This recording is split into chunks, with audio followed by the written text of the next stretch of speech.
परसों एक घटना घटी हुई ये भी धर्मांतरण को लेकर, उसको लेकर राजस्थान सरकार की तरफ से विधेयक भी पारित हुआ है।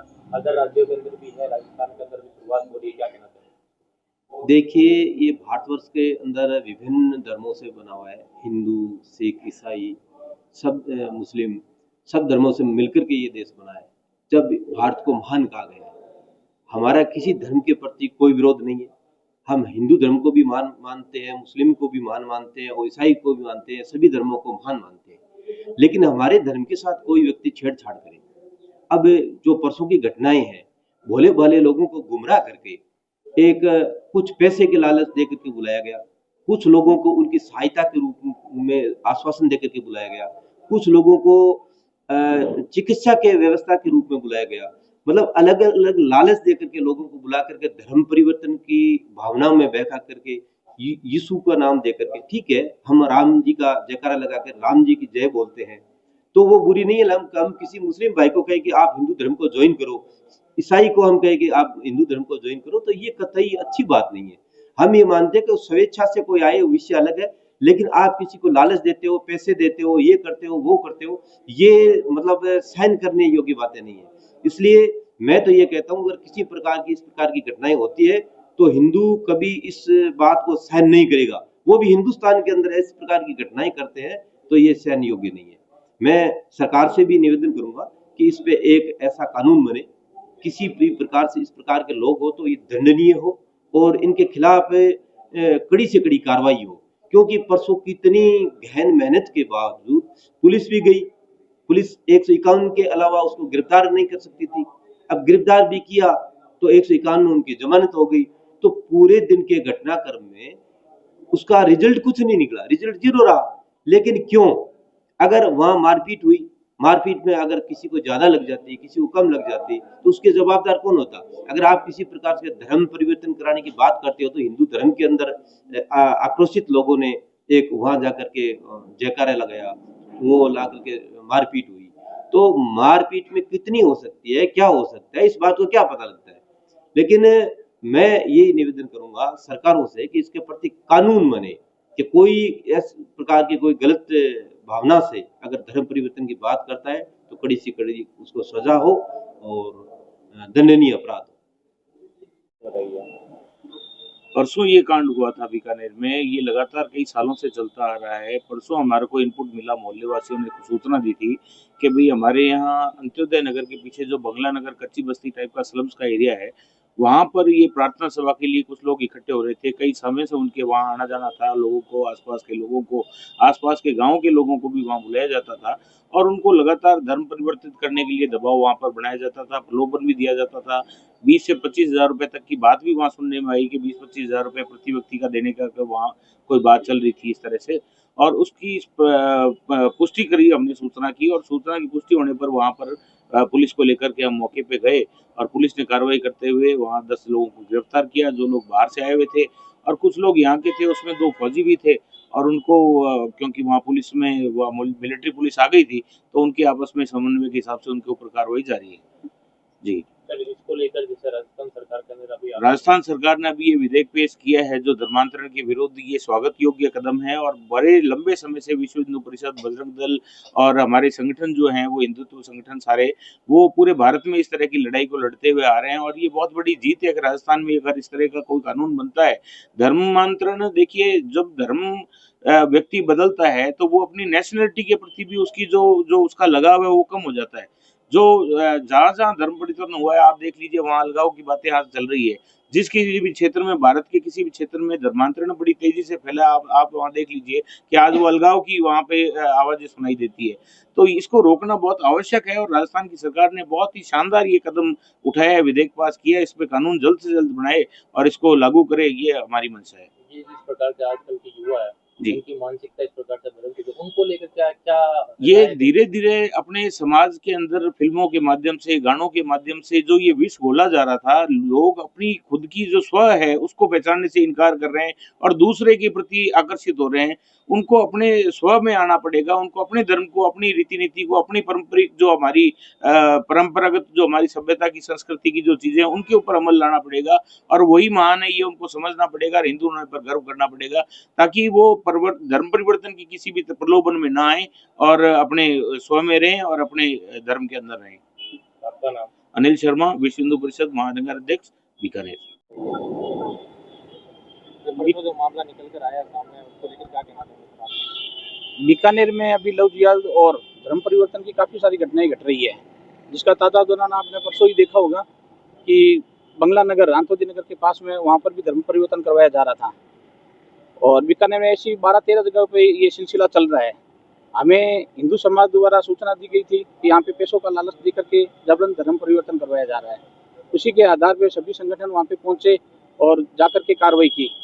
प्रशासन ने भी पूरा सहयोग किया और उन्होंने कहा कि इस तरह की घटनाओं को हम कतई बर्दाश्त नहीं करेंगे। हमारे मुख्यमंत्री महोदय जबरदस्ती धर्म परिवर्तन करवाने के खिलाफ एक कानून लेके आ रहे हैं।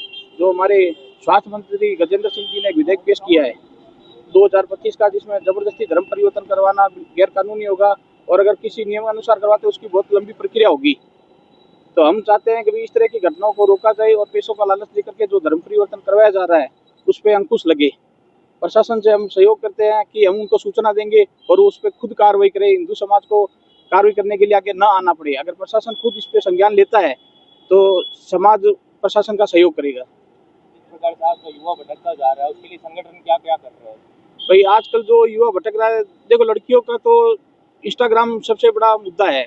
इसी के आधार पे अभी लव जिहाद की घटनाएं और ये भागने का जो प्रक्रिया है ये बहुत ज़्यादा चल रही है।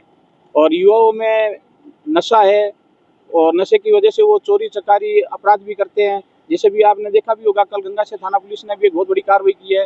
बाहर से अपराधी आए हुए थे, उनके खिलाफ कार्रवाई हुई है और गिरफ्तार भी किया हमको। तो प्रशासन यहाँ पे काम अच्छा कर रहा है, मगर प्रशासन नया होने की वजह से उनको पहले सूचना देनी पड़ती है, उसी के आधार पे कार्रवाई हो रही है।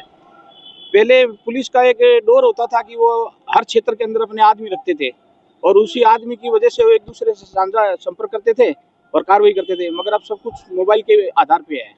अब मोबाइल से जानकारी जुटाते उसमें थोड़ा वक्त लगता है और तब तक अपराधी अपराध करके चले जाते हैं। तो हमारा पुलिस प्रशासन से भी ये निवेदन है कि वो सभी अपने अपने क्षेत्र के अंदर अपने पुलिस अधिकारियों से कहे कि पहले की तरह वार्ता करे, लोगों से मिले, बातचीत करे, तो उसमें जनता का और प्रशासन का दोनों का सहयोग अच्छा रहेगा और इस पर अंकुश भी लगेगा। सर, आपका नाम? कैलाश भार्गव, संयोजक हिंदू जागरण मंच, बीकानेर। ये परसों जो मामला घटित हुआ है बीकानेर के अंदर, उसके बाद में राजस्थान सरकार भी विधेयक पारित करने जा रहा है, उसके लिए क्या कहना है? देखिए, परसों जो मामला हुआ है, एक सीधा सा संदेश देना चाहते हैं कि भारतीय राष्ट्र में सभी संस्कृतियां आती है और जो इस भारत माँ के अंदर रहती हैं, लेकिन इसका आशय ये तो नहीं है कि कोई हमारी संस्कृति पे हनन करे, हमला करे तो हम उसको सहर्ष स्वीकार कर ले। हम सभी धर्मों का सम्मान करते हैं, लेकिन हम हमारे मूलभूत अधिकारों का और अपने सांस्कृतिक प्रदूषण को कभी सहन नहीं करेंगे। और ये घटना जो परसों हुई बहुत ही निंदनीय है। आप किसी भी व्यक्ति को जबरन धर्म परिवर्तन कैसे करवा सकते हैं? यदि वे कहते हैं कि हम जबरन नहीं करवा रहे थे तो फिर वहां से भागने की आवश्यकता क्या थी? दोनों प्रश्न जो हैं एक दूसरे के विपरीत जा रहे हैं। जो राजस्थान सरकार ये करने जा रही है, क्या क्या कहना चाहेंगे उसके बारे में? राजस्थान सरकार, देखिए, कई राज्यों में भारत के परिप्रेक्ष्य को देखते हुए जैसे जैसे संस्कृतियां यहाँ आती जा रही है और अवैध तरीके से जबरन धर्मांतरण कर रही है, यह आवश्यक हो गया है कि हम राजनीतिक स्तर पर भी इसके लिए कदम उठाएं और न केवल कदम बल्कि इस धर्मांतरण को रोकें। क्योंकि हमारी जो आम जनजातियां, भोली भाले लोग जो हैं, उनको ये लोग जबरन धर्म परिवर्तन करवाते हैं।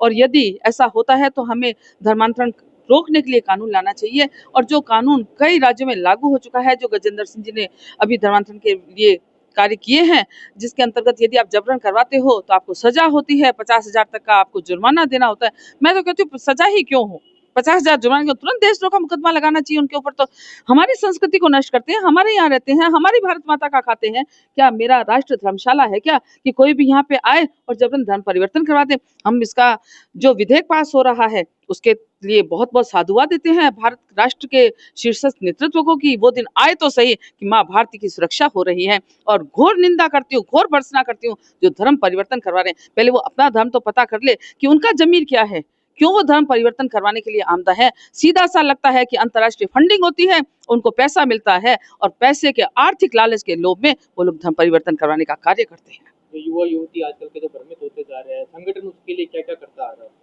संगठन बहुत कुछ कर रहा है। भ्रमित कौन कर रहा था? एक तो ये इडियट बॉक्स, पहले टीवी ने खराब किया, अब मोबाइल खराब कर रहे हैं। हम उसके ऊपर भी बैन लगवाने के लिए कोशिश कर रहे हैं, कुछ एक वेबसाइट से उनके ऊपर। और जो हमारे संगठन है वो निरंतर संस्कारों की सुचिता रहे, ऐसे विचार समाज में प्रवाहित करते जा रहे हैं। आपका नाम मेरा नाम सुधा आचार्य। बताइए, कुछ दिन पहले बीकानेर के अंदर धर्मांतरण का एक मामला सामने आया, उसको लेकर राजस्थान सरकार के अंदर विधेयक भी पारित होने जा रहा है, क्या कहना चाहते हैं? जब से राजस्थान में माननीय भजन लाल जी की सरकार बनी है, तब से एक आवाज़ जो प्रमुखता से उठाई जा रही है पूरे देश में, पूरे राजस्थान में, वो है धर्मांतरण के विरुद्ध कानून लाने की। अभी बजट में धर्मांतरण कानून विधेयक पेश किया हमारे खींव सर जी मंत्री जी ने। तो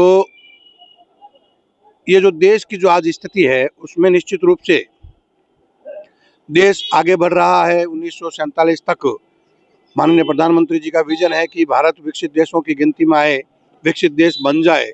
और इस समय विकास की दर है वो भी बहुत ज़्यादा तेज़ी से बढ़ रही है, देश आगे बढ़ रहा है, देश में जो जीडीपी है वो बढ़ रही है।